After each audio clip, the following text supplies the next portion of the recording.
그냥 내가 하는 스타일로 가르치면 언약이 뭔지를 그냥 13번 가르쳐서 언약 이런 거나 그냥 차라리 딱 해주면 좋은데 이 교과에 또 충실하려고 하면은 이거 또 여기 있는 얘기를 안 할 수도 없고 그래서 일단은 지금 이 시간은 교과 연구니까 제가 이제 교과에 나온 관점에서 좀 말씀을 드리고 그 다음에 내가 저자라면은 이 부분은 이런 식으로 표현을 하면 이렇게 설명을 하면 더 훨씬 뭐 더 쉽게 혹은 더 이해하기 좋게 할 수 있을 텐데 하는데 제 개인적으로는 제가 막 어떨 때는 1시간 설명할 거는 이 하재는 막 두세 줄에 그냥 다 집어넣어 버려요. 너무 많은 것들이 막 함축돼 있어 갖고 야, 가르치기가 쉽지 않겠다는 생각이 드는데 오늘은 어쨌든 언약 입문이라는 제목으로 그냥 언약의 기본적인 요소들하고 그냥 한번 훑어보는 정도로 해서 이렇게 되는 것 같아요.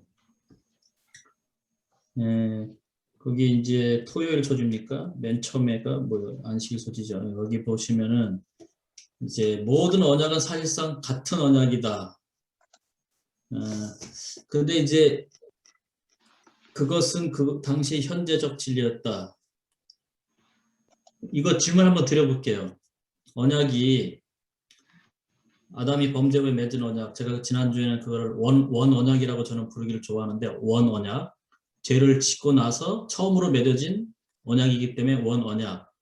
뭐 그걸 아담 언약이라고 붙여도 좋고 하지만 아담 언약은 타락 전에 이미 붙여진 이름이니까 저는 개인적으로 원 언약 하는 게 좋다고 생각하는데 원 언약에서는 진리가 한 30%밖에 안 드러났다가 아브라함 때 50% 됐다가 또 뭐 신의 언약 맺을 때 70% 됐다가 다윗 언약 맺을 때 90% 됐다가 새 언약 맺고 100% 되는 이 진리가 점점 확장되는 개념이냐 아니면 아담과 하와도 100을 받고 그 다음에 아브라함도 100을 받고 계속 100을 보면서 가고 마지막도 역시 새 언약도 100이 있다 하는 그런 개념으로 봤을 때 목사님들은 어떤 의견에 동의하세요? 점점 언약이 확장되는 개념이냐 계속 발전하는 개념이냐 아니면 처음부터 계속 같은 100에서 쭉 그냥 이어져 가는 거냐? 예? 자,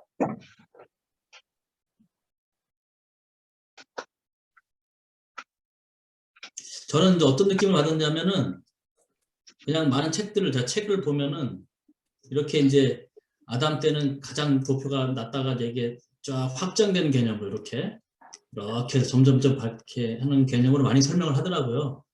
근데 저는 왠지 그게 아니고 아담은 분명히 전부를 봤다고 생각해요. 표상적으로 봤지만 100을 봤는데 그게 그 다음 세대까지 이어질 때 노아 시대까지 가야 되는데 그 빛이 점점 다운돼서 이제 아담이 100인데 노아 때 쭉쭉 떨어져서 0까지 떨어지죠. 떨어지니까 노아 홍수로 멸망시키고 노아랑 다시 언약 맺으면서 다시 100으로 끌어올려요.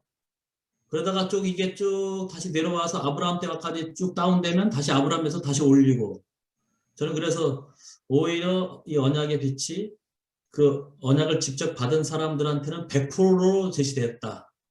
그러나 그 시대나 그 다음 세대가 그것을 온전히 이해하지 못해서 언약 개념이 희미해질 때마다 다시 모세를 부르든 다윗을 부르든 예레미야를 부르든 아브라함을 부르든 불러서 언약의 빛을 다시 한번 이렇게 시대마다 밝혀줬다 하는 그러한 입장입니다. 뭐 이런 건 좀 신학적인 얘기지만 그런 얘기가 나와 있고요.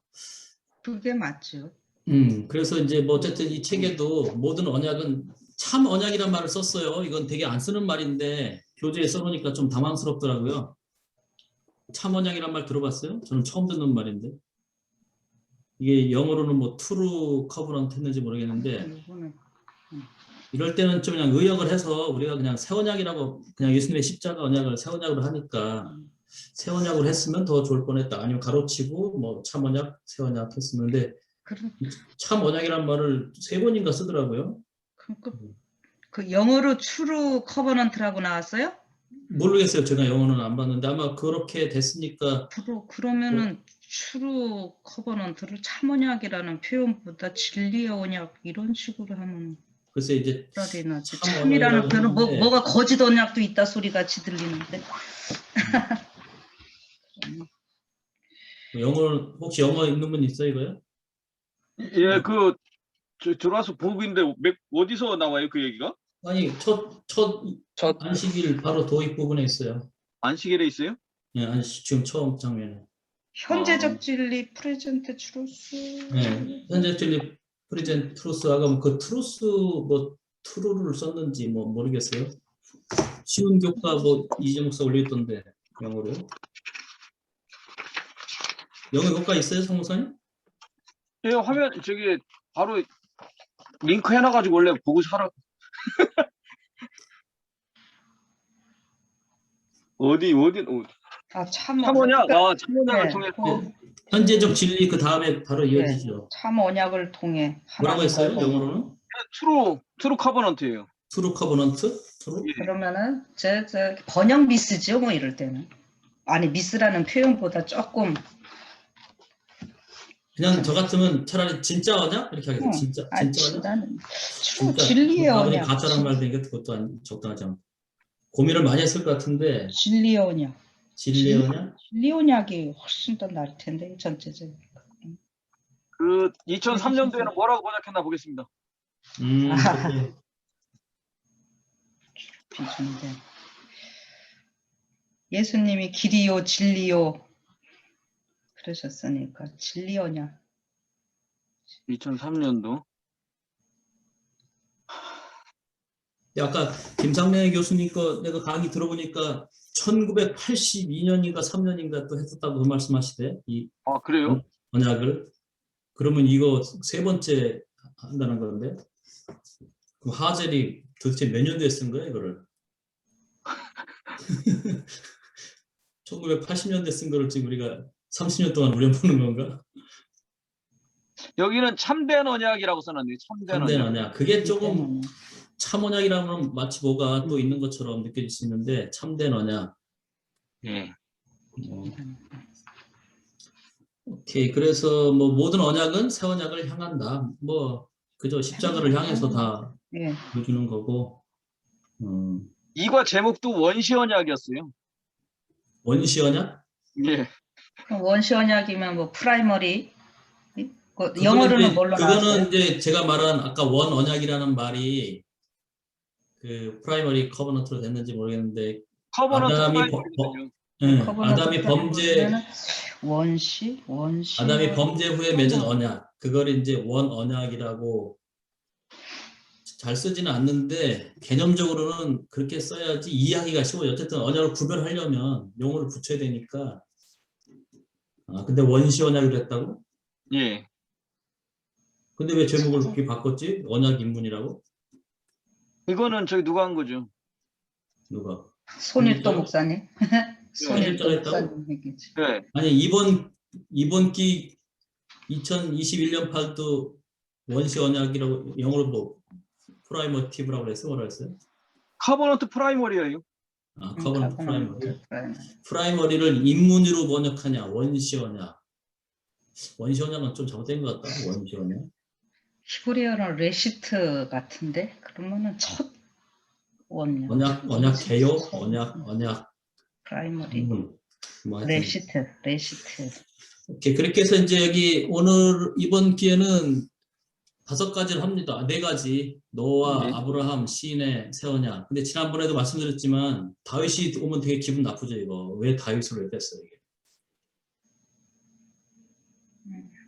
13번 하는데 다윗은 한 번도 안 해주고 아브라함 한 2-3번 해주고 노아도까지 껴주는데 저는 빼자면은 노아를 뺄 거예요. 모든 책에서 노아 언약은 약간 일반 언약들과 약간 구별을 해서 거기는 이제 노아뿐만 아니라 천연계와 다시는 이 땅을 물로 홍수로 멸망시키지 않겠다는 그런 약속이 포함되는 그건 물론 이제 무지개 언약이지만 이 하젤은 이제 앞에 쪽에 노아와 맺은 구속의 언약을 강조해서 노아를 집어넣는데 다윗이 정말 섭섭하죠. 사무엘하 6장에서 다윗 언약 맺고 그게 예수님까지 가는 게 다윗 언약인데 선지서 역사서를 다 뚫고 가는 게 다윗 언약인데 노아 언약은 쳐주고 다윗은 안 쳐주면 이거는 진짜 서운할 겁니다. 그래서 다윗 언약이 있다는 것도 되게 중요하다는 것도 좀 강조해 주시고 다만 아마 분량 때문에 다윗 언약은 뭐 생략했다든지 이렇게 설명을 해야 될 것 같아요. 이해가 안 됩니다. 다윗 언약을 교과에서 아예 뺐다는 것은. 그럼 어떻게 생각하세요? 맞아요. 다윗 언약 해야지 계시록의 필라델피아 다윗의 열쇠까지 연결이 되는 건데 예. 여기서 좀 안 해준 거는 조금 아니, 아쉬워. 마태복음 1장 1절에 분명히 아브라함과 다윗의 후손, 아브라함 언약과 다윗 언약의 성취로서 예수님의 탄생을 신약은 해석을 해요. 계시록도 그런- 마찬가지고. 네. 그렇기 때문에 여기 노아 언약 이건 사실 그렇게 중요하지 않고 신의 언약은 이제 바울이 행함으로 말미암니 믿음으로 말미암니 하면서 이제 신의 언약 가지고 뭐 옛 언약이냐 새 언약이냐 하면서 그런 얘기 나오니까 약간 신학적인 얘기가 좀 들어간 거고 한데 저 같으면은 아브라함 언약을 비중 있게 다룰 것 같고 그 다음에 다윗 언약, 새 언약 이 세 가지만 충분히 해도 언약은 뭐 부족함이 없이 배울 수 있죠. 그렇게 하시고 이제 월요일 보면은 언약의 기본 원리라고 돼 있고 베리트의 의미 저는 이것도 개인적으로 좀 서운해요. 이게 뭐냐? 왜 자르다, 베어내다, 쪼개다는 전혀 언급을 안 했는지 모르겠어요. 그냥 묵다만 했죠 여기. 우리가 다 아는다고 생각하고 그렇게 했다며. 아, 물론 뭐 이제 그렇게 하지만 베리트의 의미를 다 아는 사람은 없으니까 가장 1번에 당연히 자르다, 베어내다가 와야 될 것 같아요. 그렇죠. 왜냐면은 히브리 말 자체가 언약을 쪼개다예요. 언약을 자르다, 세운다는 말이. 그래서 반드시 언약을 자르다, 베어내다, 쪼개다 해서 그 의미 자체에 짐승의 피, 사람의 피가 됐든 피가 들어있다는 것을 강조해줘야 돼요. 베리트란 말에는 피가 들어있고 그것 때문에 맹세를 한다. 그리고 그 결과로 이제 둘이 하나가 되는 그렇죠. 결과로 이렇게 묶어지는 그래서 거죠. 두 가지가 뭐 반대로 또 결과가 아니라 묶기 위해서 하나가 되기 위해서 베리트를 한다는 개념이 되기 때문에 이 두 개가 같이 들어가 있어야지 베리트는 언약은 온전한 개념이다. 그리고 은혜로 맺은 새 언약에는요. 예, 이거에서 음, 그 이 베리트 이거 언약을 자르다라고 표현할 수 있다 이것도 나오고 모세 언약, 신의 언약 해놓고 가로쳐놓고 해놓고 그 다음에 다윗 언약 이렇게 또 써 있어요. 여기는. 그러니까 이때 성목사님도 제가 첫 시간에 그때는 뭐 대충 훑어봤는데 왜 교과책에 예언의 신 인용구가 하나도 없는가라고 했을 때 한번 그 은혜로 맺은 새 언약에는 예언의 신의 인용구가 꽤 있더라고요, 그죠? 예. 그래서 이제 은혜로 맺은 새 언약은 하젤이 갑자기 교통사고로 죽었잖아요. 죽으면서 이제 그 아들 마이클 하젤이 이 교과의 내용을 제가 봤을 때는 포맷이 이 교과의 내용을 자세히 좀 풀어서 해놓으면서 예언의 신을 많이 첨가를 했고 지금 베리트 같은 것도 하젤이 썼을 때는 이 하나만 있는데 마이클 하젤은 아마 잘라내다 자르다를 포함시켰다고 생각하고 요 그림에 나오는 이 한문이 참 잘 표현한 것 같아요.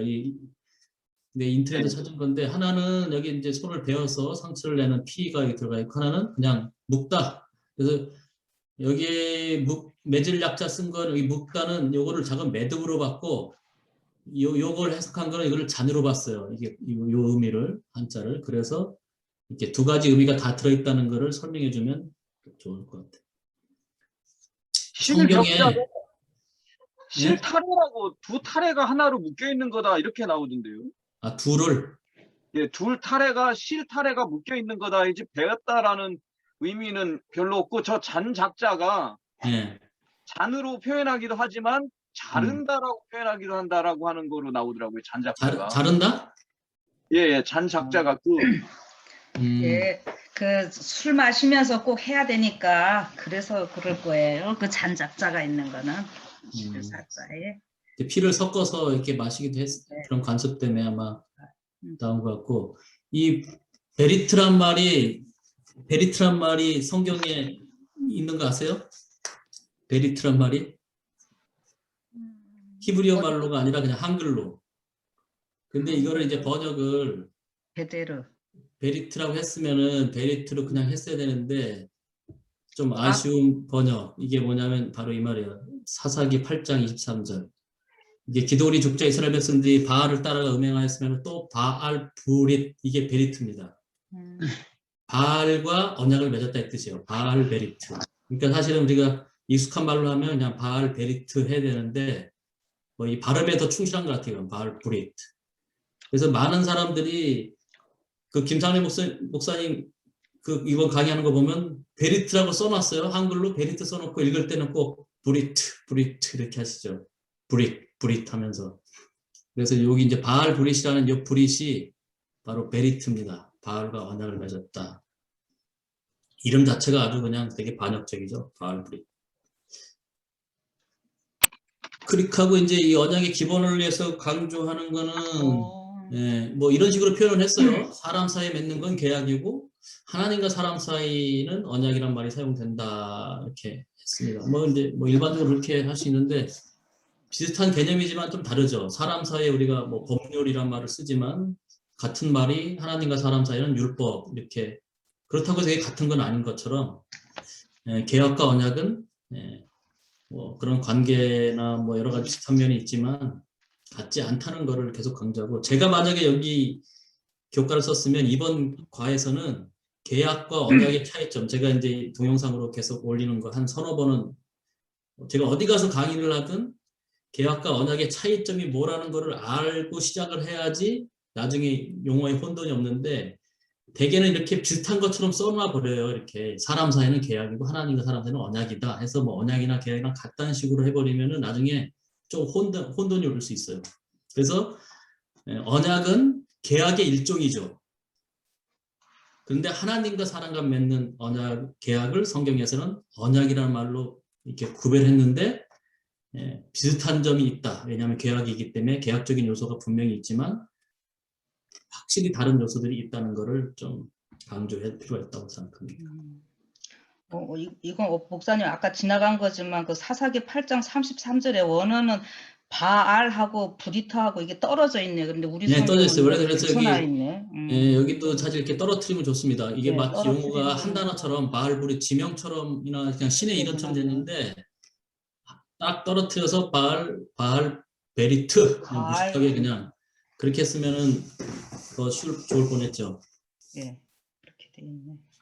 그 다음에 이제 여기도 이제 결혼 얘기, 혼인 서약 얘기하면서 혼인 서약이 이 언약의 가장 좋은 거다 이렇게 말하고 있습니다. 그래서 사실 언약의 형태가 가장 많이 남아 있는 게 그리고 언약의 개념이 가장 많이 남아 있는 게 결혼식 혹은 결혼이라고 생각하면 가장 무난합니다. 그래서 그 어떤 이제 제가 읽은 책 중에 결혼은 하나님과 맺은 언약입니다. 그 책에 보면은 제가 밴드의 뭐 계약과 언약의 차이 해서 쭉 올려놓은 거 있죠. 그 글이 이제 그 언약은 하나님과 맺은 결혼은 하나님과 맺은 언약입니다. 그 책에 보면은 결혼과 언약의 이 관계를 많이 설명하는데 예를 들어서 왜 한 명씩 이렇게 결혼식 입장할 때 한 명씩 입장하냐 신랑 신부 그거는 쪼개진 짐승 사이를 이제 언약 당사자가 하나씩 지나가는 거다. 그래서 제가 이제 이거 청년들한테 이제 이게 언약 가르칠 때는 청년들 꼭 결혼식 이상하게 하지 말라고 제가 여러 번 당부를 해요. 뭐 둘이 같이 손잡고 들어온다든지 그런 거 많이 하죠. 그거는 언약 개념이 하나도 안 들어있는 거예요. 반드시 한 명씩 들어오면서 이 쪼개진 짐승 사이를 지나가면서 서약하는 것처럼 반드시 신랑 먼저 들어오고 이제 이렇게 신부가 들어와야 되고요. 예, 그거 또 중요해요. 이제 그 아버지가 신부를 데리고 와서 저 신랑한테 인계하잖아요. 예. 그건 어디서 나온지 아세요? 창세기 3장에 그죠? 창세기 2장에서 나오는 거지. 그것도 이제 아담과 하와를 이제 하나님께서 신랑에게 아담에게 인계하는 장면 그것도 같이 설명해주고 어쨌든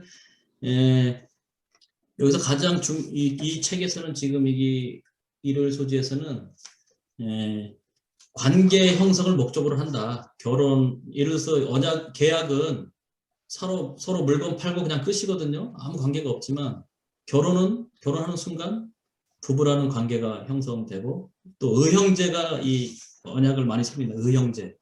의형제를 맺으면 또 하나는 성경에서는 양자입니다. 양자를 삼는 것 이게 이제 언약이에요. 그래서 세 개예요. 성경에서 가장 많이 나오는 개념은 결혼, 그냥 아버지가 이제 다른 사람들을 입양하는 것, 양자 삼는 것, 다윗과 무비보셋이 대표적인 예입니다. 그 다음에 의형제 맺는 것, 형제를 맺는 것. 그래서 여기 결혼을 뭐라고 했냐면 언약을 관계와 합의를 정해준다 이렇게 말했는데, 이 합의라는 말도 이제 여기 어레인지먼트라는 말은 약간 오해의 소지가 있는 것 같아요.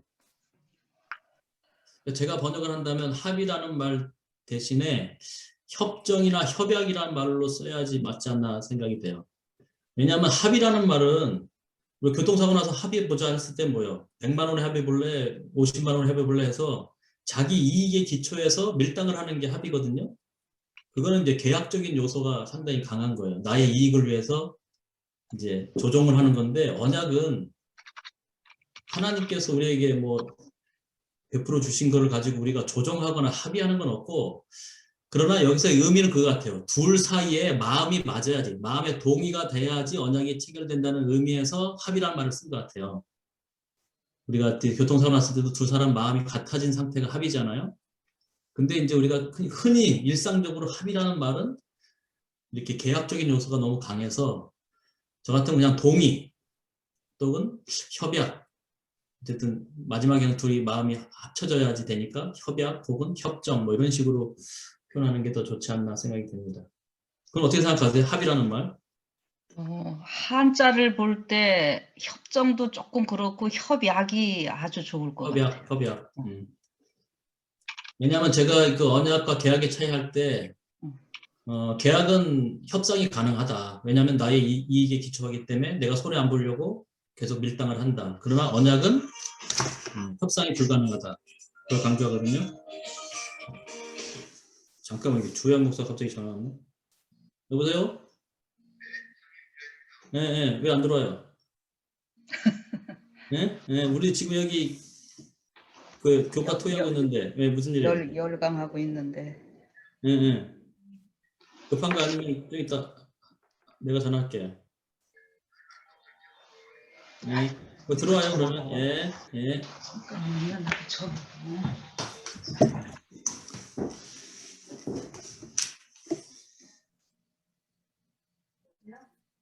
그래서 언약은 어쨌든 관계가 형성되는 거 이거 되게 중요하게 생각하고, 이게 그 다음 장에 나오는데 미리 한번 보여드릴게요. 제가 이제 언약 강의할 때 이 5가지를 가장 중요시하게 생각하고, 이 5가지 요소를 계약과 언약의 차이를 성경에서 어쨌든 아브라함 언약이 됐든 뭐 신의 언약이 됐든 뭐 어떤 다른 뭐 기본 이야기가 됐든 무비보셋 이야기가 됐든 이 개념을 끌어와서 설명을 해줘야지 사람들은 언약이라는 게 계약과 이렇게 차이가 있고 성경의 언약은 이렇게 다르다는 언약의 개념이 잡히는데, 그래서 그렇게 안 하고 그냥 신의 언약이 뭐냐, 아브라함의 언약이 뭐냐, 새 언약이 뭐냐, 노아 언약이 뭐냐 이렇게 가르치면요 이 개념이 하나도 형성이 안 돼요. 그래서 우리가 언약을 가르칠 때는 주제별로 뭐 시대별로 해서 이렇게 뭐 일반적으로는 신학자들이 그냥 이렇게 구별하는 방법이에요. 아담 언약, 창조 언약, 뭐 노아 언약, 아브라함 언약 해서 그냥 새 언약까지 가는 방법으로 하면은 사람들은 되게 식상해하고 다 아는 것 같으면서도 또 들으면 또 헷갈리고 이래요. 그래서 그냥 이 계약과 언약의 차이들을 이렇게 그냥 계약에는 피와 맹세가 필요하지만 필요 없지만 언약에는 필요하다 하면서 그때 강조할 건 하여튼 구원의 확신을 주는 거예요. 언약은 절대로 하나님이 맹세하셨기 때문에 이렇게 파괴되지 않는다. 꼭 지키신다는 거. 그래서 요 2가지 개념, 그 다음에 취소할 수 없고 파괴할 수 없다. 계약은 가능하지만 언약은 불가능하다. 요 2번의 이 첫 강의가 구원의 확신을 반드시 주고 그 다음에 이제 언약의 다른 요소들을 가르쳐야지 이제 언약이 배우면서 구원의 확신이 생기는데, 이제 그게 없으면은 이번 교과를 13번 해도 나의 구원을 정말 경험하고 확신하고 언약 이런 거나 그런 감동을 좀 느끼기가 좀 어려울 수 있어요. 특별히 협상 불가가 되게 중요한 요소거든요. 협상이 가능하다, 계약은. 그러나 언약은 불가하다. 이거를 확실히 해야지 10계명 얘기를 놓고 절대로 안식일 계명 마음대로 못 고친다는 개념을 강하게 얘기할 수 있어요. 이 개신교인들 할 때도 이제 사실 언약 신앙이라는 게 장로교 그 개혁주의 신앙에서 나온 거잖아요. 그래서 사실은 장로교인들한테 이 개념을 확실히 가르치면 안식이나 십계명 가르치기가 되게 쉬워요. 협상이 이건 불가능하다. 한자도 우리는 하나님이 주신 거를 협상할 수 없다는 거. 그 다음에 이제 관계 형성. 이게 이제 요 말들이 교과에도 계속 나오긴 하는데 이런 개념을 먼저 설명해 주고 이제 교과에 들어가면 이해가 되는데 그냥 막 여기저기서 튀어나오니까 좀 그게 아쉬워요. 그 다음에 이제 여기 언약의 세 가지 기본 요소들 이렇게 나와 있습니다. 이제 일월서지 맨 밑에 세 가지인데 뭐 이거는 사실 언약에 관한 책들 중에서 어디에도 이런 식으로 정리해 놓은 건 없어요. 근데 되게 이제 단순화시켜서 그냥 되게 이해하기 쉽게 언약에는 세 가지가 반드시 들어가야 된다. 하나님의 언약, 성경의 언약에는 이 세 가지가 있다. 그냥 아주 단순 명쾌하게 해놓은 것 같아요. 그래서 요거는 참 잘 됐다고 생각합니다. 아, 언약의 세 가지 기본 요소는 하나님이 반드시 맹세해야 된다. 그 다음에 인간은 순종해야 된다. 근데 순종 못할 때가 있다. 어떻게 할 거냐? 그리스도가 대신 보증해 주시고 용서해 주시고 십자가에서 언약을 이루신다. 이 세 가지 요소가 반드시 있어야 된다. 들어있다. 그래서 사실은 제가 요까지는 잘 된 것 같은데 아쉬운 것은 그렇다면 노아 언약에는 이 세 가지 요소가 뭐냐? 또 아브라함 언약에는 이 세 가지 요소가 뭔가 한번 보자. 또 뭐 새 언약에는 이 세 가지 요소가 어떻게 표현됐나 보자 하고 이번 기를 마쳤으면은 아 언약의 기본 요소가 이거고 모든 언약에는 이런 기본 요소가 들어있다는 것으로 해서 언약 입문이 딱 됐을 것 같은데 정작 이제 그 다음에 노아 언약 맺을 때는 이 세 가지를 그냥 좀 단순하게 살펴보면 더 쉬울 뻔했는데 좀 여기저기 흩어나서 약간 그게 아쉽습니다. 하나님의 맹세라는 말도 제가 동영상에 이번에 강의 그 올리면서 거의 한 20분 이상 설명을 해야 되는 피로 맹세하는 아브라함과 이제 하나님 사이의 맹세 이런 거 사실 시간 많이 쓰려면 여기는 한 줄로 딱 이렇게 하니까 이게 하여튼 중요한 것은 이 세 가지가 꼭 있어야 된다. 그 은혜로 맺은 새 언약에는 이 하나님의 맹세라는 부분을 어떻게 표현했냐면 모든 언약은 하나님이 주도하신다는 말로 표현했어요. 주도. 하나님이 먼저 주도하셔서 맹세해서 언약을 체결하고 인간은 그 언약을 받아들이고 믿고 반드시 순종을 해야지 그 언약이 유지된다는 개념으로 그러나 순종에는 실패가 있기 때문에 그리스도께서 용서를 통해서 보증해 주시고 구약시대는 그게 희생제물로 나타났다 하는 것이 이제 이 언약의 가장 기본적인 요소입니다. 그래서 요거를 강조하시면 좋겠어요. 1번, 2번, 3번 중에서 히타이트 족속의 종주권 언약에는 3번이 없다는 거예요. 보증이 없다는 거예요. 보증. 그냥 1번과 2번만 있습니다. 쉽게 말하면 이제 뭡니까? 강대국의 왕을 뭐라 그러죠? 갑자기 이 용어가 생각나네. 갑. 네? 갑. 갑. 아니 그게 아니고 그게 뭐야? 주종관계. 주종관계 하는 거. 주종관계 형되잖아요. 그래서 그거 말씀하시려는 거 아닌가? 네. 종주왕, 종소광 이렇게 표현하거든요. 네. 종주왕, 종소광 이렇게 표현하는데 쉽게 말하면 이 히타이트 족속의 종주권 언약이 형식은 가장 비슷하고 제가 그 부자선자 137페이지인 대로 아브라함도 그 당시 일반적으로 행하던 형식을 채택했다는 그 형식은 같지만 그 동기가 완전히 다르다는 거예요. 목적이. 종주권 언약은 그냥 충성을 강요하기 위해서 배신하지 못하도록 만드는 언약이에요. 그러나 성경의 언약은 구원이 목적이기 때문에 배신을 하더라도 그 언약을 회복시킬 수 있는 장치를 만들어 놓은 게 바로 성경의 언약의 가장 탁월한 특징이다. 그래서 3번이 있는 거예요. 종주권 언약은 그냥 서로 맹세하고 못 지키면 파기하면 복수, 처형. 근데 성경의 언약은 그 언약의 보증인이 계셔서 그것을 대신 이루어줄 것이라는 보증이 들어있다는 걸 강조하면 좋겠습니다. 그 다음에 이제 근데 그 3번에 그리스도의 보증과 성취라는 말을 할 때 하나님께서는 그리스도와 구원의 계획을 통하여라는 이제 구원의 계획, 뭐 이제 영어로 이게 플랜 오브 리뎀션으로 됐는지 뭐 어떻게 된지 모르겠는데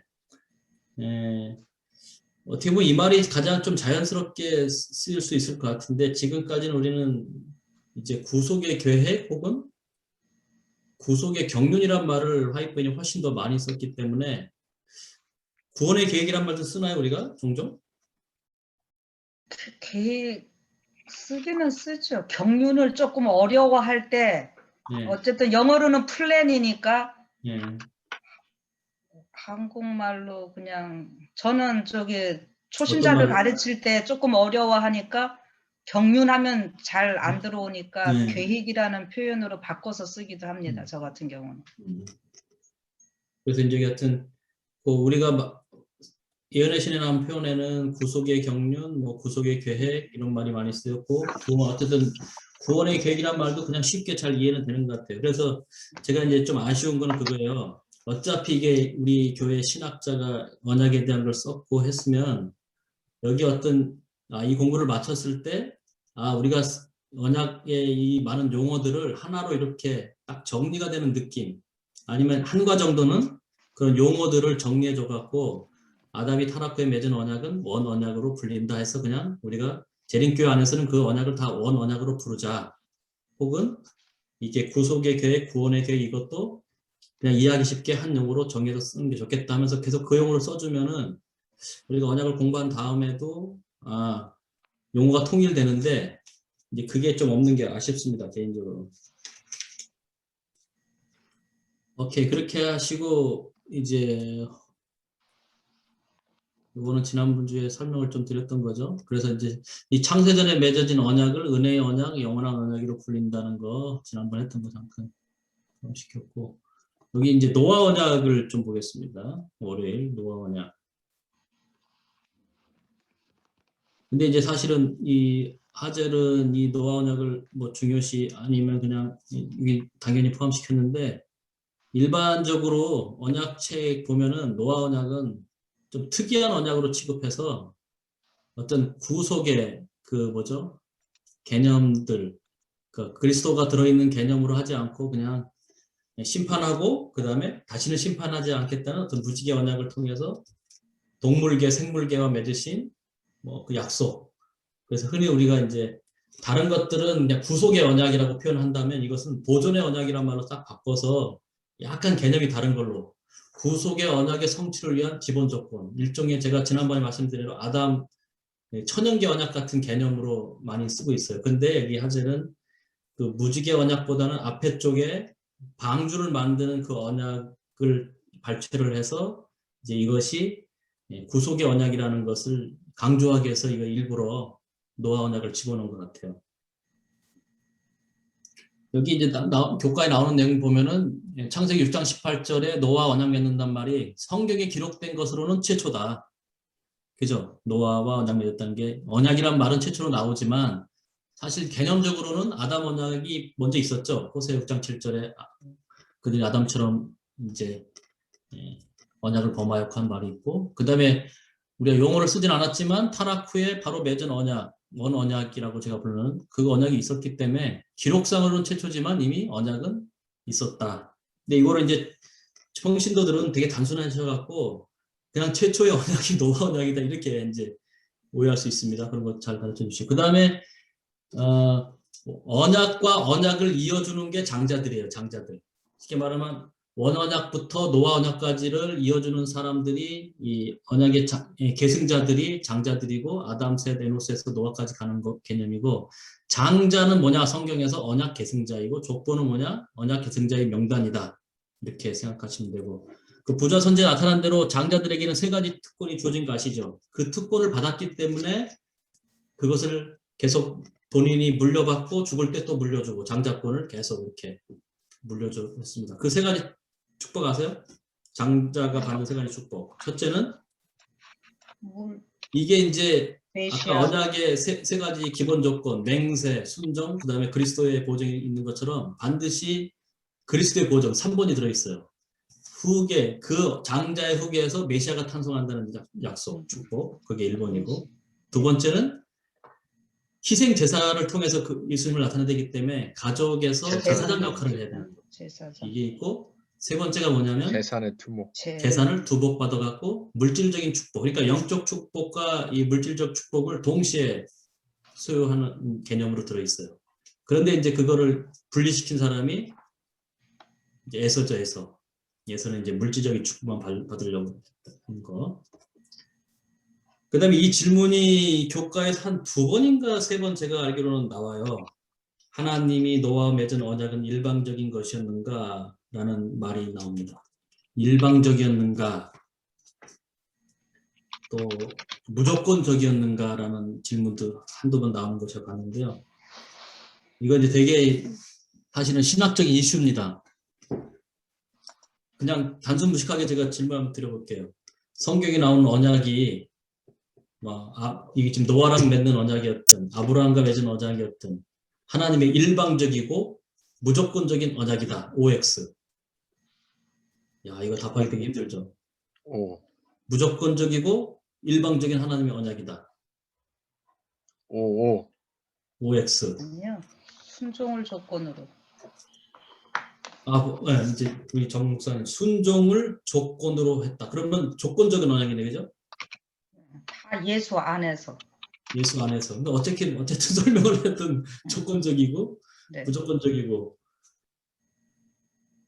이게 이제 하젤과 이 교회, 제가 그 책을 소스는 못 봤는데 그냥 들은 이야기는 제가 아는 거는 우리 교회 안에서 두 부류가 있다는 거죠. 하젤은 이것을 조건적인 언약으로 이제 설명을 하고 두칸 같은 이제 저기 유대교 계통이잖아요, 그죠? 유대인이죠 원래 두칸이. 그쪽은 무조건적인 언약으로 보는 것이 강합니다. 그래서 우리 교회 안에서도 두 부류가 있다고 하는데 이번 교과책과 은혜로 맺은 새 언약은 계속 순종을 조건으로 한다는 말을 하는데 이게 되게 조심스러운 부분이에요. 순종을 조건으로 언약을 맺었다 이렇게 말해버리면 큰일 납니다. 또 언약은 일방적으로 맺었죠. 그러나 순종을 조건으로 유지돼야 되죠. 이게 이제 되게 어려운 개념인데 제가 이제 답을 내린 건 이거였어요. 언약에는 무조건적인 요소와 조건적인 요소가 있다. 그래서 언약의 무조건적인 측면과 조건적인 측면이 있는 거예요. 이렇게 설명을 하면 좀 이해가 될 거예요. 어떤 큰 부자가 집을 아주 멋있게 졌어요. 한 30평짜리, 40평짜리 큰 집을 짓고 길거리로 나갔더니 거기 노숙자들이 있어요. 그 중에서 한 명을 딱 보더니 그 사람을 딱 지목해서 우리 집에 들어가서 살아라. 이거는 무조건적인 거예요? 조건적인 거예요? 무조건. 집을 져놓고 그냥 가서 살아라는 거예요. 무조건적이고 일방적인 거죠. 거기 쉽게 말하면 노숙자가 쭉 10명 있는데 다 질문해갖고 너 우리 집에 들어서 살 거야 안 살 거야? 잠깐만요. 사장님 안녕하세요. 예. 전화 받을 거야 말 거야 한데 이건. 잠깐 회의 중인데 예. 고윤호 목사님 안녕하세요. 아니다. 네. 구 목사님. 네. 카페에 계신데 그분은 예, 제가 헷갈렸습니다. 아니 목사님이 아직 그렇게 헷갈릴 나이는 아니신데 헛것이 보이셨나 봐요. 대리교회라고 헷갈리는 게 괜찮습니다. 아니라 뭐 합회에 계신 분 얘기하듯 뭐 이름이 비슷하니까. 고맙습니다. 알아준 것만 해도 감사하죠. 예. 김춘수의 꽃입니다. 드릴게요. 예. 네. 오늘따라 이렇게 전화가 많이 오네. 그래서 그 큰 부자가 거기 있는 노숙자들한테 다 우리 집에 들어서 살래 안 살래? 조건은 이거야. 들어오는 조건이 이거 다 물어본 다음에 택한 게 아니라 그냥 한 사람을 택해서 너 우리 집에 와서 살아라. 한 측면에 봤을 때는 언약은 무조건적이라는 거예요. 일방적이죠. 그죠? 그런데 그래서 그 사람이 선택하죠. 그게 이제 아까 말하는 뭐라 그랬죠? 어레인지먼트를 뭐라고 번역했다는 합의? 협약. 그 합의라는 말이 그럼 내가 들어가 살겠습니다. 이제 둘 사이에 이 합의가 이루어져야 돼요. 그런 의미에서 합의가 되면 사실 그 언약을 이제 믿는 거죠. 믿고 갑니다. 그랬더니 처음에는 그냥 들어와서 살라고 하더니 집에 딱 들어서 키를 주면서 여기서는 술 담배 하면 안 돼. 여기서 노름하면 안 돼. 여기서는 뭐 하면 안 돼. 하고 한 10가지를 딱 적어주는 거죠. 이거 하면 너 여기서 다시 쫓겨나. 이거를 지켜야지만 이 집에서 살 수 있어. 그건 뭐예요? 언약의 조건적이라는 거죠. 조건이죠. 그게 이제 소위 말하는 순종을 조건으로 언약이 유지된다는 개념이에요. 그래서 이거는 되게 불필요한 논쟁이라 생각해요. 우리가 십자가를 말할 때도, 구원을 말할 때도 구원의 이 객관적인 측면과 주관적인 측면이 있잖아요. 십자가에서 있으니까 다 우리 구원하신 거잖아요. 그렇지만 그걸 믿고 순종하는 자만 구원받는다. 이게 이제 어떻게 보면 개혁주의 신앙하고 소위 말하는 이 언약에서 이제 두 파로 딱 갈라져 갖고서 이게 이제 언약에 또 싸움을 하거든요. 하나님의 주권적 구원, 하나님이 다 일방적으로 구원했다고 하는 예정론이 이제 나오는 것이 무조건적을 강조하게 되면 예정론이 나오는 것이고, 그 다음에 이제 이쪽 주관적인 측면, 조건적인 측면을 강조하면 알미니안주가 나오는 거예요. 그래서 둘이 이제 칼빈주의하고 알미니안하고 싸운 게 결국은 이 문제입니다. 언약이 무조건적이냐, 조건적이냐. 근데 우리 재림교회 입장은 제가 볼 때는 이 두 측면이 있다는 거죠. 아니 하나님이 아브라함 시대에 있는 사람을 다 만나보고 그 조건에 맞는 사람이 아브라함이었기 때문에 언약을 맺은 건 아니죠. 그냥 하나님께서 아브라함을 일방적으로 부르셔서 택하셔서 언약을 체결하시되 조건을 주시고 거기에 순종할 때 언약이 유지되고 축복을 받는 것으로. 그래서 저는 이렇게 비유합니다. 부모님의 사랑이 무조건적이냐 조건적이냐 어떻게 답하겠어요? 부모가 자식을 향한 사랑은 무조건적이에요, 조건적이에요? 자녀를 낳고 양육하는 거는 저는 무조건적이라고 생각해요. 그죠? 어떤 조건 없이 그냥 자녀를 출산해서 기르지만, 뭐 제가 상속이라 말을 써놓겠는데, 나중에 뭐 아버지가 임의대로 재산을 나눠줄 수 있다고 하면 재산을 많이 받는 자녀들은 부모의 뜻에 더 순종한 자녀들이 많이 받는다는 측면에서 부모님의 사랑은 무조건적인 측면이 분명히 있지만 조건적인 측면도 있는 거죠. 그래서 이제 계속 요거를 조화를 이루게 하는 것이 되게 중요한 것 같아요. 근데 이제 저자는 상당히 의도적으로 순종을 조건으로 한다는 것을 강조하고 있습니다. 근데 순종을 조건으로 한다는 말을 강조하는 것이 자칫 하나님의 사랑에는 무조건적인 요소가 없다고 단정해버리면 또 위험하다는 거죠. 그러니까 그거를 우리가 하나님의 사랑과 공의, 하나님의 품성을 말할 때 그런 것처럼 약간 두 가지 측면이 이렇게 어떻게 바라보냐에 따라서 무조건적인 요소도 있고 이렇게 바라보면 조건적인 친구도 있다는 거를 우리 목사님들은 좀 균형을 맞춰줬으면 좋겠다는 생각이 들어요. 저는 그 목사님 말씀 들으면 중요한 부분인데요. 제 개인적인 생각은 동전의 양면이라고 저는 생각이 들고, 언약의 개념 속에는 하나님의 입장에서는 모든 걸 준비해 놓으셨고,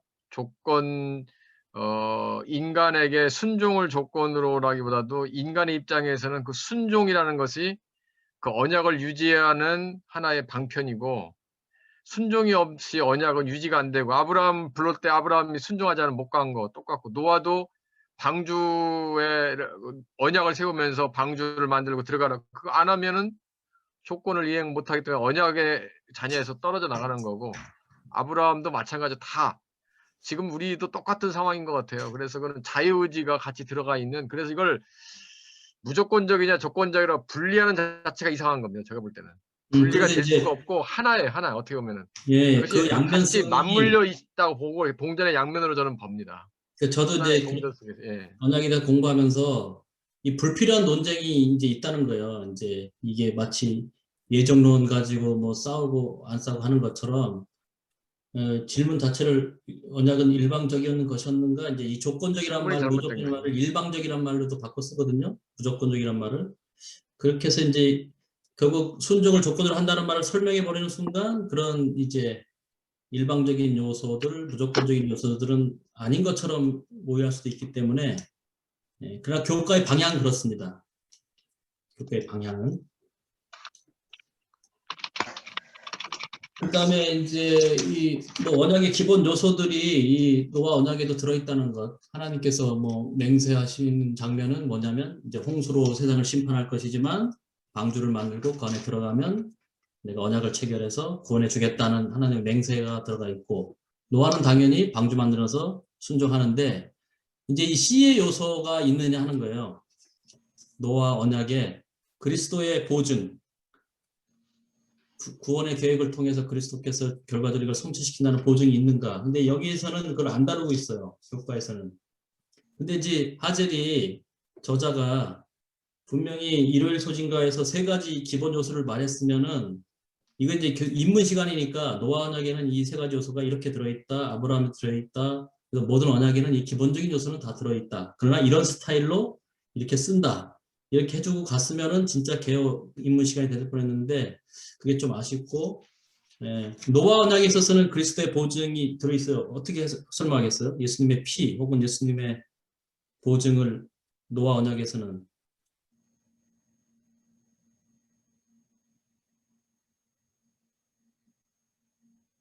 번제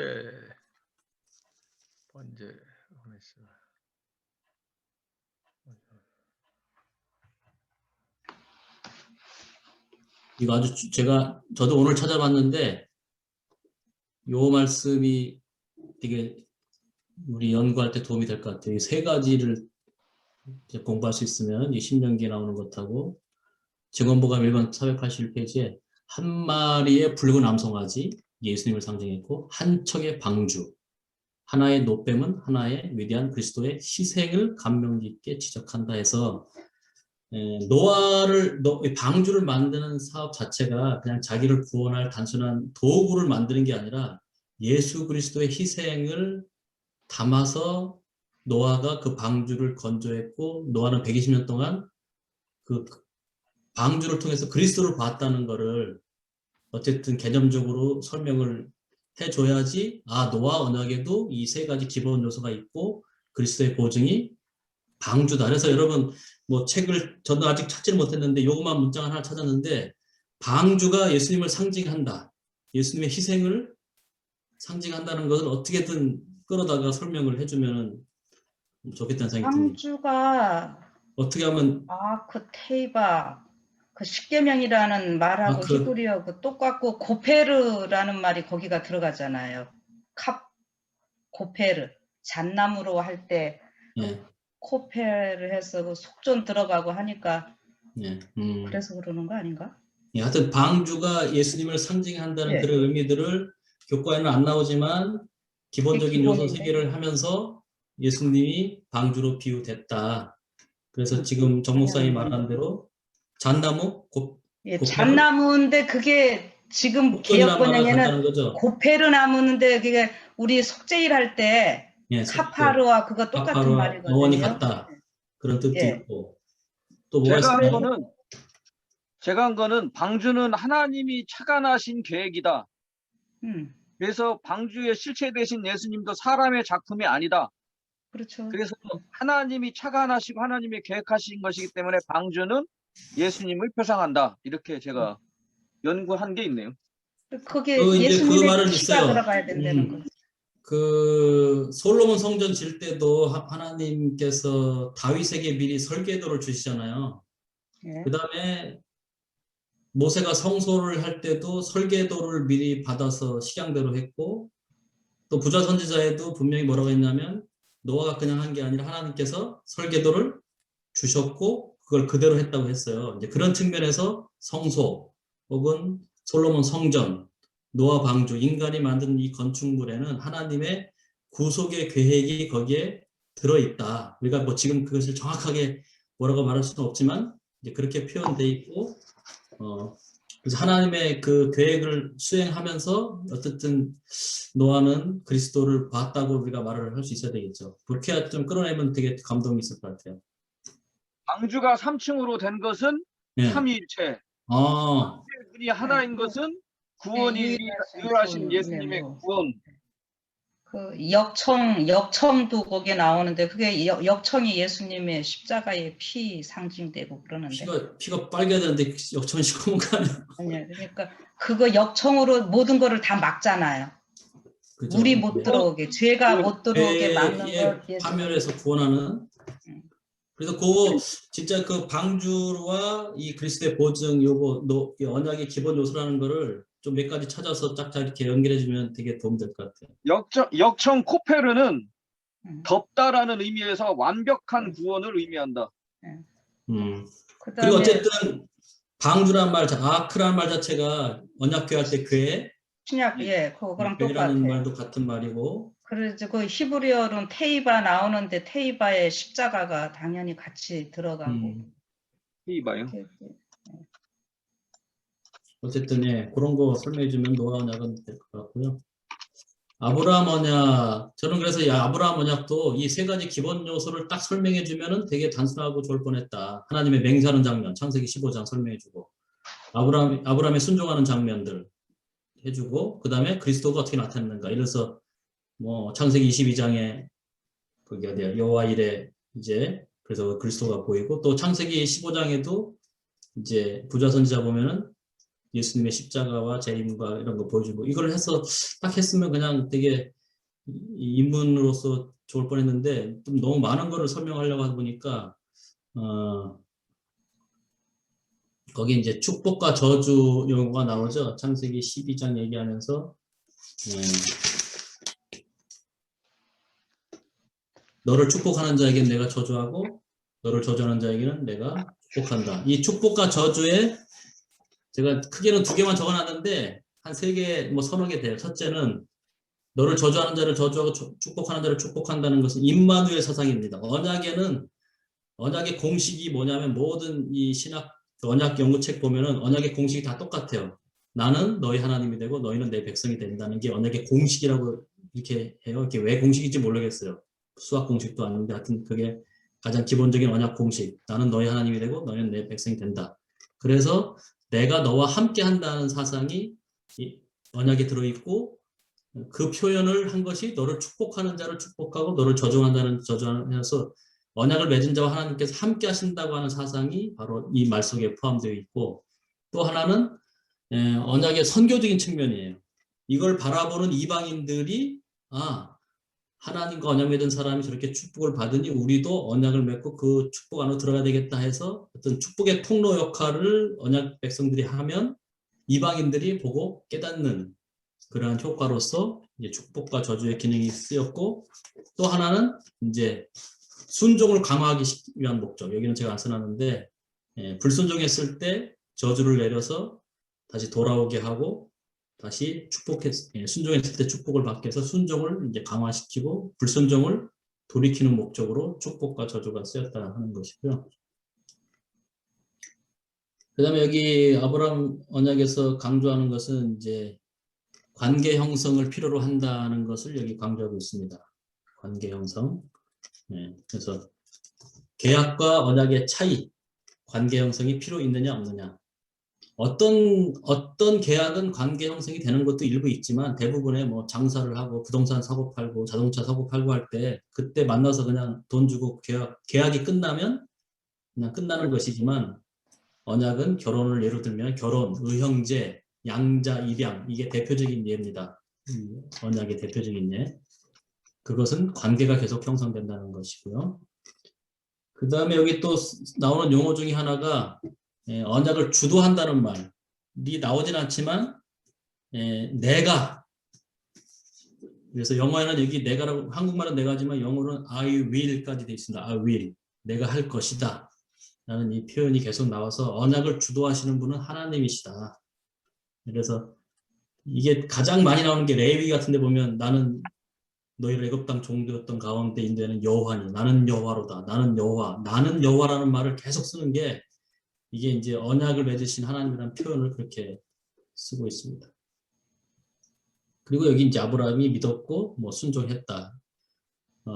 그래서 저는 여기 아브라함 언약에서 아쉬운 것은 여기 뭐 하나님의 주도, 뭐 맹세라고 할 수도 있고 아브라함의 순종, 2가지 우선 뒀는데 왜 여기 그리스도의 보증, 그리스도의 피는 아브라함 언약을 개요할 때 간단하게 보여줬으면 좋을 뻔했다. 그게 이제 그냥 가장 무난한 것은 창세기 22장에 여호와 이레의 하나님, 이제 산염소를 준비해서 대신 속죄하는 그 번제를 드리는 그걸 얘기를 꼭 해줬으면 좋겠어요. 여기는 아브라함. 그래야지 이제 언약의 기본적인 요소 3가지가 들어가지 않나 생각이 듭니다.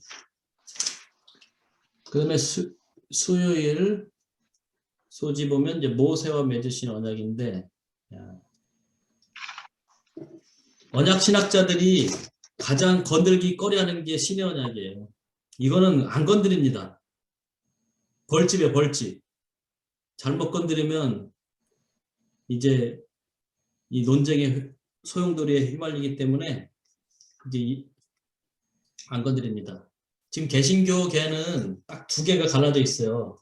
이 뭐냐? 모세가 시내산에서 맺은 이 언약은 옛 언약이다. 이 옛 언약은 뭐냐? 행위로 구원받는 언약이다 라고 해석하는 개신교가 있고, 아니다, 그것도 똑같은 언약이다. 그래서 장로교 계통의 예정론을 강하게 주장하는 데서는 이거를 행위로 말미암는 언약이라고 가르칩니다. 그러다 보니까 그들은 그 언약은, 그 율법은 폐했다는 논리가 성립이 돼요. 그리고 새 언약은 우리가 믿음으로 순종하는 언약이고, 모세 언약, 이 신의 언약은 행함으로 말미암는 종교였다. 그래서 이제 유대교를 행함의 종교로 단정해버리고 기독교는 믿음의 종교다. 이렇게 이제 분리를 합니다. 여러분은 어떻게 생각하세요? 다 안 맞죠? 말이 안 되죠, 그죠? 그건 이제 세대주의자들이, 대표적으로 세대주의자들이 각 세대마다 뭐 어떨 때는 율법으로, 어떨 때는 뭐 복음으로, 어떨 때는 뭐 해서 이제 구원의 방법이 다르다고 하는 쪽에서 그거 플러스 장로교의 예정론이 짬뽕돼서 그런 식으로 주장하는 사람들이 있는데, 근데 이제 하재 박사가 여기서는 그런 논쟁되는 거는 싹 다 피해갔습니다. 그거 다뤄봐야 뭐 머리만 아프고 괜히 하니까 그냥 단순하게 다루고 있어요. 여기 뭐 개요니까 이 모세 언약, 출애굽 사건이 하나님께서 아브라함의 언약을 기억해서 이제 출애굽했다고 하는 언약의 성취로서 이렇게 말을 하고 있고, 또 질문이 이거 나옵니다. 노아 언약하고 이 신의 언약하고 뭐가 비슷하냐, 이거 하고 두 가지 질문. 또 모세 언약하고 아브라함 언약하고 뭐가 비슷하냐, 이 두 가지 질문이 있습니다. 뭐 이것도 뭐 내내 같은 언약의 기본적인 요소 세 가지, 하나님의 맹세, 하나님의 주도, 하나님의 주권, 인간의 순종, 그리고 3번은 이제 불순종했을 때 회복시켜주는 장치로서 그리스도의 희생이 담겨져 있다. 이제 그 말을 차라리 그렇게 단순하게 표현하면 좋은데, 여기 이제 너무 포괄적인 말을, 너무 많은 내용들을 짧은 문장에 요약해놨어요. 예를 들어서 중간에 보시면 아브라함, 이 신의 언약 설명하면서 중간에 혹시 책 있으면 보세요. 딱 중간에 있어요. 그러므로 이 언약도 다른 언약의 경우와 마찬가지로 하나님의 은총이 백성들에게 확장된 은혜의 언약이었다. 이 말이 그냥 언약의 기본 요소 3번이 들어있다 이 뜻입니다. 그죠? 그래서 이제 이게 은총이라는 말, 은혜라는 말 이렇게 쓰는 것 같고요.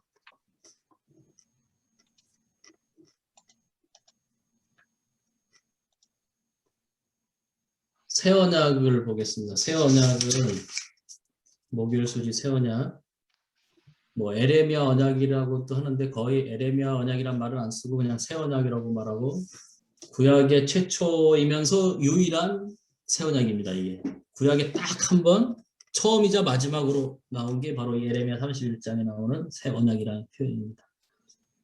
뭐 교과에는 여기도 마찬가지로 언약을 주도하시는 하나님, 내가 내 언약을, 뭐 나는 여호와로다, 내 백성을 하면서 나라는 말을 계속 썼다.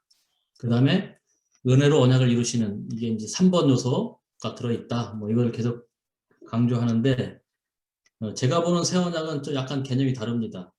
여러분 새 언약은 어떻게 이해하세요? 에레미야 31장의 새 언약. 새 언약의 핵심. 이게 이제 이 새 언약을 설명할 때는 반드시 에레미야 새 언약하고 에스겔 새 언약을 같이 두 개를 놓고 해줘야지 좀 이해가 되는데, 잘못하면 하나만 이게 강조할 수 있습니다. 저는 이 새 언약은 한마디로 뭐냐, 제가 이게 일부러 분류해놨어요. 처음에 여호와의 말씀이니라 뭐 하면서 새 언약을 맺겠다 하고 쭉 말한 다음에 마지막에 여호와의 말씀이니라, 저는 이걸 성부, 쭉 말한 다음에 여호와의 말씀이라 성령, 쭉 말한 다음에 마지막에 여호와의 말씀이라 성자에서 이 여호와가 세 번이 여호와의 말씀이라는 말이 끝에 이렇게 쓰였는데, 물론 맨 앞에 한 번 쓰였습니다. 이거는 성부께서 하시는 말씀이다. 이거는 성령께서 하시는 말씀이고 성자께서 하시는 말씀이다. 이걸 요약하면 어떻게 되느냐? 성부는 과거로부터 지금까지 이 백성들을 구원해 오신 하나님. 그런데 이 옛 언약 때 이렇게 막 파괴하고 했지만은 지금까지 이 백성들을 이끌어 오신 성부 하나님. 그 다음에 성령은 어떤 역할을 하냐? 새 언약에서. 그렇지만 지금 맺는 이 새 언약은 이 옛날 이스라엘 백성과 같지 않을 것이다 라고 말하면서 이 언약을 돌판이 아니라 그들의 마음속에 기록을 해서 그들이 하나님이 내 백성이 될 것이다. 이게 제가 언약 공식이라고 그랬죠. 아까 나는 그들의 하나님이 되고 그들은 내 백성이. 이 언약 공식이 성령을 통해서 이루어지는 것으로 예고한 게 바로 이 새 언약의 가장 특징적인 내용입니다. 성령이 나왔다는 거예요. 지금까지는 성령이 안 나왔어요. 아까 언약의 기본적인 요소 3개 했잖아요. 하나님의 맹세, 인간의 순종, 그리스도의 보증. 항상 그리스도만 나왔어요. 그리스도. 그런데 새 언약에는 성령이 나온다는 거예요. 요게 에스겔서의 새 언약에 이게 보충 설명이 되어 있습니다. 새 영을이라고 아예 새 영을 너희 속에 두고 새 마음을 너희에게 주며 너희 욕심은 마음을 제거하고 부드럽게 할 것이며 또 내 영을 너희 속에 두어서 너희로 내 율례를 행하게 하겠다. 내 규례를 지켜 행할 때 순종할 수 있도록 도와주시는 분이 있는데 그분이 바로 성령이라고 하는 것이 이 새 언약의 아주 중요한 요소 중에 하나입니다. 그 다음에 이제 우리가 뭐 지금까지 계속 언약의 가장 중요한 요소 3번 그리스도의 보증은 바로 여기에 담겨져 있죠. 그들이 다시는 각기 이웃과 형제를 가리켜 이르기를 너는 여호와를 알라 하지 아니하리니 이는 작은 자로부터 큰 자까지 다 나를 알기 때문에. 이게 뭐예요? 바로 십자가 사건을 말하는 거거든요. 이제 십자가를 통해서 더 이상은 이스라엘만 언약 백성 삼아서 그 이웃 백성들한테 뭐 이렇게 전도하는 이렇게 영향을 미치는 그런 시대가 아니라 이제 다 십자가를 통해서 모든 유대인과 이제 이방인의 관계가 다 사라지면서 경계가 그 십자가를 예고하는 사건이고 내가 그들의 악행을 사하고 저는 그래서 요거를 사실은 2가지로 분류해서 씁니다. 이게 신학적으로 맞는지는 모르겠지만 내가 그들의 악행을 사하고 이건 저는 십자가로 보고요. 다시는 그 죄를 기억하지 아니하려는 십자가의 도말 성소제도로 이해를 하거든요. 그래서 새 언약은 십자가로부터 이 조사심판까지 이어지는 그리스도의 봉사 그거는 이제 어떻게 보면 약간 주관적인 구원 우리와 관계없이 예수님께서 십자가에서 하늘 성소를 이루시는 것이고 이것은 객관적인 구원이라면 그것이 우리 안에서 일어나는 경험은 바로 이 성령을 통한 하나님의 말씀을 순종할 수 있는 그런 새 마음, 새 능력, 새 규례를 지킬 수 있는 힘을 주시는 것이 새 언약의 가장 큰 핵심이라고 생각을 하고 이 말을 새 언약이라는 말을 딱 한마디로 정해놓은 것을 제가 발견했는데 바로 이 화이트주석 원고 11번 1901년자 이 말이 새 언약의 의미를 딱 담아놓은 말이라고 저는 생각을 해요. 우리의 성화는 아버지와 이게 성화라는 말이 결국 구원이잖아요. 우리의 구원, 우리의 성화는 아버지와 아들과 성령의 일이다. 이게 새 언약이라는 것이죠. 그것은 성부와 성자와 성령과 하나 되기 위하여 자신들을 하나님께 묶어놓은 사람들과 하나님이 맺은 언약의 성취이다. 그래서 이 새 언약의 핵심은 성부, 성자, 성령께서 우리 안에서 행하시는 일이고 결국 우리에게 새 마음을 주셔서 품성을 변화시켜서 예수님의 마음으로 바꿔주시는 것이 그리스도의 십자가와 성령의 사역을 통해서 우리가 순종을 가능케 하고 결과적으로 품성 변화돼서 구원받는 사역 큰 시나리오 이것이 새 언약이다 생각을 하고 지금까지 있었던 아브라함 언약, 노아 언약, 신의 언약 모든 것을 결국은 그 안에 이 새 언약 사상이 다 들어있다는 거죠. 모든 인간들이 순종을 가능케 했고 또 성화됐다고 하는 말을 근데 아브라함이나 신의 언약이나 이런 데서는 이 성령이란 말을 거의 잘 쓰지 않지만 이 새 언약에서는 직접적으로 사용했다고 보는 것이 제가 개인적으로 해석하는 방법입니다. 새 언약에 대해서. 이렇게 여기까지 해서 이제 우리가 이번 개요를 하면 좋은데 새 언약에는 이런 내용이 꼭 들어가야지 대충이라도 새 언약이 이거구나 하는 거를 좀 가르쳐 주실 수도 있지 않을까. 그래서 반드시 에레미야와 에스겔을 연결시켜 줘야지 성령에 관한 이 부분들을 설명해 줄 수 있어요. 그 다음에 요것도 제가 이렇게 분류를 해놨으니까 딱 보이지, 그냥 하면은 이게 성령으로 이렇게 해석을 안 할 수도 있습니다. 근데 제가 봤을 때는, 예, 이렇게 분류하는 게 조금, 나중에 나오는 이 말씀과 조화를 이루지 않나, 이렇게 생각해요. 예, 아주 잘하셨네요. 엑셀런트.